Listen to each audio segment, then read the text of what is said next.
Olá, meu nome é Rodrigo Martinelli e é um prazer enorme estar aqui com vocês no Festival Internacional de Tecnologia e Comunicação.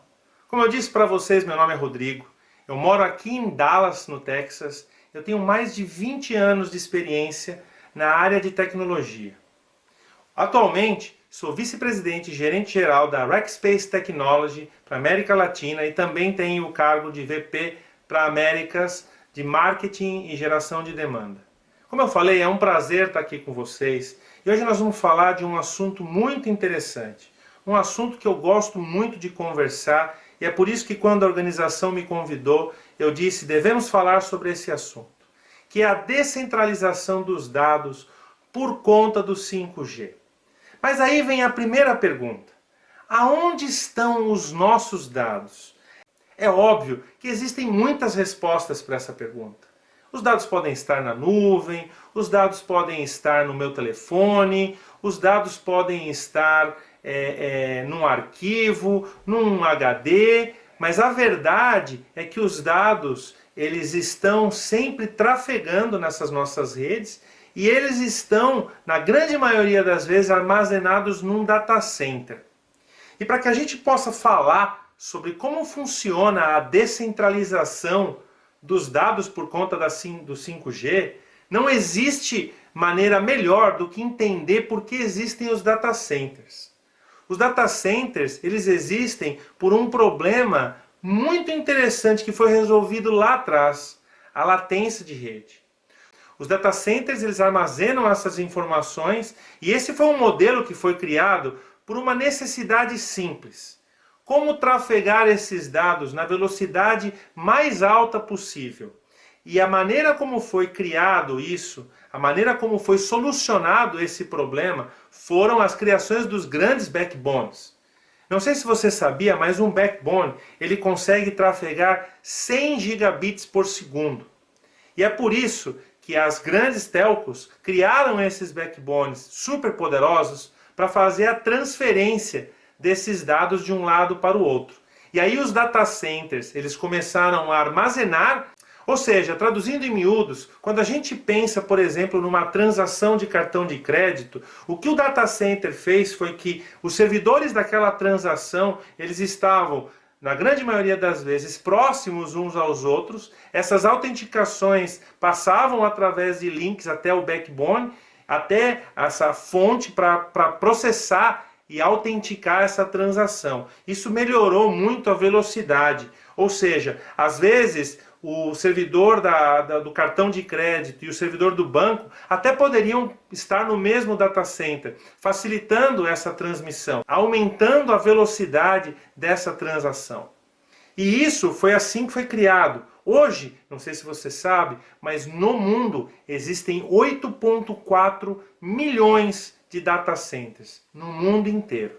E quando eu falei logo no começo, eu falei aonde os nossos dados podem estar. Os nossos dados podem estar em diversos lugares. Os nossos dados podem estar, inclusive, aqui nos nossos telefones. Os meus dados estão no meu telefone. Só que existe uma outra coisa que está acontecendo aqui também. Nesse meu telefone, existem dados que são armazenados na nuvem. E quando a gente fala de nuvem, aí sim que o negócio fica mais interessante. Quando a gente fala dos hyperscalers, aqueles caras grandes que processam as grandes nuvens públicas do mundo, que são a Amazon, a Microsoft com o Azure, o Google Cloud, hoje eles possuem 600 data centers no mundo inteiro. E a grande maioria dos cidadãos do mundo possuem dados dentro dos data centers dos hyperscalers. Seja suas fotos, o backup das suas fotos, seja os arquivos do seu iCloud, se você utiliza a Apple, e por aí vai. Essas nuvens privadas ou públicas, elas estão dominando toda a questão do data center, porque hoje as pessoas, muitos negócios estão adotando a nuvem ao invés de ter um data center. Mas Rodrigo, você estava falando da descentralização dos dados de 5G e agora nós estamos falando de data center. Por que você está falando isso? O que isso tem a ver uma coisa com a outra? A realidade é que o 5G traz um ângulo completamente diferente de tudo que a gente já havia visto. As velocidades que hoje serão possíveis com o 5G, elas fazem com que tudo seja mais rápido. Não somente essa transferência desses dados que vão agora do seu aparelho, do seu smartphone para a nuvem, numa velocidade muito mais rápida, como também a possibilidade de descentralização. E por que eu estou falando sobre isso? Porque hoje o 5G, a expectativa que a gente tem de velocidade do 5G é de chegar a 3 gigabits por segundo. Mas Rodrigo, você falou que um backbone teria 100 gigabits. O backbone inteiro tem 100 gigabits. E a empresa de telecomunicação, ela vende os links para isso, e isso vai partindo esses 100 gigabits. Ou seja, pode ser que em alguns momentos eu tenha mais velocidade ou menos velocidade de acordo com a utilização de todos os links que estão conectados nesse backbone. A realidade é a mesma quando a gente traz para o 5G. A antena do 5G, cada antena ela pode trafegar até 3 gigabits por segundo. Ou seja, se eu tiver 1000 pessoas, eu vou pegar os 3 gigabits e dividir por 1000, se as pessoas estiverem utilizando ao mesmo tempo. Mas a antena ela consegue ter essa transferência de 3 gigabits. Então, hoje você já tem em alguns lugares aqui dos Estados Unidos, por exemplo, as pessoas usufruindo de velocidades muito interessantes, velocidades até de 100, 150, 200 megabits por segundo. E isso é até mais ou menos 10, 15, 20 vezes mais do que, por exemplo, o 4G. Ou até o 4G LTE. Porque o conceito é o mesmo. Quando eu tenho a minha antena, essa antena vai dividir. O 5G consegue chegar até 3 gigabits por segundo.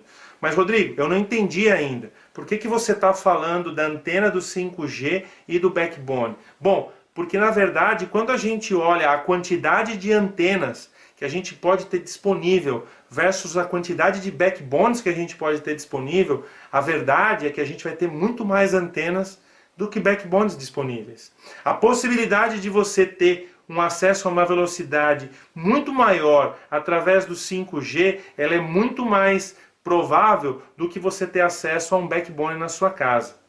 Ou seja, hoje a gente consegue ter, por exemplo, aqui nos Estados Unidos, fibra ótica transferindo a 1 gigabit por segundo da sua casa. Mas a verdade é que tem toda uma preparação, tem toda a preparação desse backbone que vai conectar todos esses links para que a gente possa ter essa velocidade.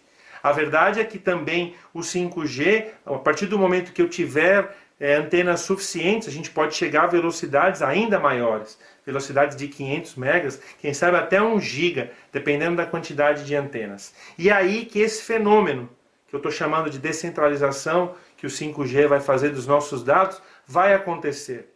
Eu imagino que quando a gente chegar nesse nível de maturidade, nós vamos ter outras possibilidades. Ou seja, hoje, muitas coisas que a gente tem acesso hoje só são possíveis pela velocidade com que a gente tem acesso das coisas. A velocidade hoje de um WhatsApp, você está falando com uma pessoa do outro lado do país e ela está vendo os 3 pontinhos que você está escrevendo.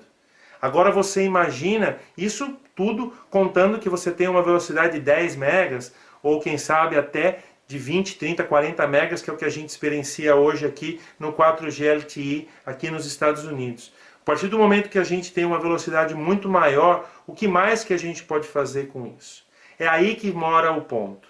O ponto é que eu imagino que a gente, quando tenha toda essa disponibilidade de velocidade, novas tecnologias vão acontecer.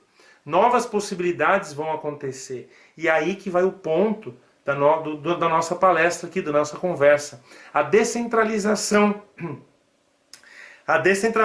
dos dados devido ao 5G.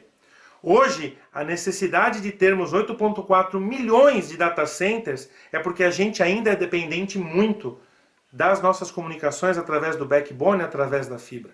Mas quando a gente tiver todas essas antenas, por que não descentralizar os data centers? Por que não, de repente, num bairro como eu estou vivendo aqui nos Estados Unidos, não ter um servidor, um rack de servidores da Amazon dentro da minha garagem, onde eles me pagam um aluguel e eu tenho tudo isso conectado através do 5G por conta da velocidade que a gente vai ter? Por que não?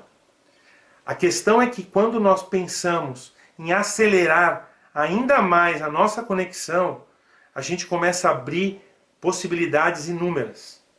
A velocidade que algumas coisas nos trouxe nesse tempo de pandemia e que agora a gente tem acesso, como por exemplo, toda essa febre de startups focadas em delivery, focadas em experiência e coisas que hoje fazem com que a gente nem tenha que sair de casa, ela pode aumentar ainda mais por conta da velocidade que as coisas vão ter. Então, quando a gente olha para o panorama de o que o 5G pode trazer para uma economia, além do crescimento, além dos investimentos que os países têm que fazer, com base em todas essas novas tecnologias que vão ser implementadas através do 5G, existe uma aceleração. Coisas que foram criadas no passado sejam agora desafiadas. E é isso que eu acredito. Eu acredito que quando o 5G realmente chegue no Brasil, de fato, com as velocidades, novos mercados vão se abrir. E as pessoas vão se perguntar, por que eu tenho que ter os meus dados todos concentrados num data center?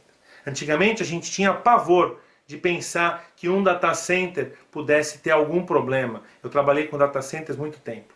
E hoje a realidade é que os dados eles estão tão estratificados em vários lugares que não existe nenhum problema um data center de repente ter uma queda, porque existem várias redundâncias. Redundâncias entre data centers e redundâncias com a nuvem.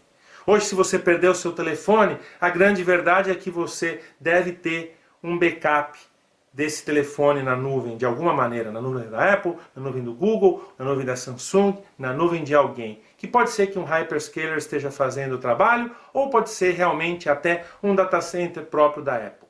Mas a verdade é que os seus dados eles já estão descentralizados. Eles estão na sua mão, estão no edge, né, na borda, como a gente fala, mas eles também estão no data center. Eles também estão em vários data centers. Você não tem controle, por exemplo, em qual data center da Apple o seu iCloud está.